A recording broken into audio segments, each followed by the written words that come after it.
ખેડૂતોને મળી રહ્યું છે સિંચાઈનું પાણી। આ માટે સરકારે કેનાલો તો બનાવી, પરંતુ કેનાલમાં વર્ષોથી નથી છોડાયું પાણી। દ્રશ્યો છે પાટણના શંખેશ્વર તાલુકાના પંચાસર ગામના। પંચાસર ગામ પાસેથી પસાર થઈ રહી છે નર્મદાની માઇનોર કેનાલ। કેનાલના નિર્માણ માટે ખેડૂતોએ જમીન આપી, જોકે કેનાલમાં પાણી ન છોડાતા ખેડૂતો છે નારાજ। ખેડૂતોએ સૂત્રોચ્ચાર કરી અને કેનાલમાં પાણી છોડવાની માંગ કરી। ખેડૂતોના મતે કેનાલ બનાવવાથી તેમને ફાયદો થશે તેવી આશા હતી, પરંતુ અનેક રજૂઆત કરવા છતાં પાણી છોડવામાં નથી આવી રહ્યું। ખેડૂતોએ આરોપ લગાવ્યો છે કે નર્મદા વિભાગના અધિકારીઓ સમયાંતરે કેનાલની સાફ સફાઈ અને સમારકામના નામે ખોટા બિલ બતાવી અને પોતાના ખિસ્સા ભરે છે। બધી જગ્યાએ અમે રજૂઆત કરી, પણ કોઈ પણ અધિકારી સારી રીતે આનો અભિપ્રાય અમને આપતો નથી, કોઈ જવાબ આપતો નથી।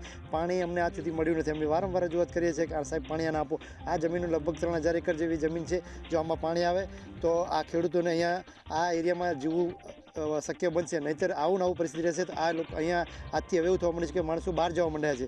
આ ગામના એરિયા આજુબાજુના બધા જમીનો છે એ બધા બીજા ગામ જવા માંડ્યા, કારણ કે અહીંયા ખેતીમાં પાણી મળતું છે નહીં, શું કરે।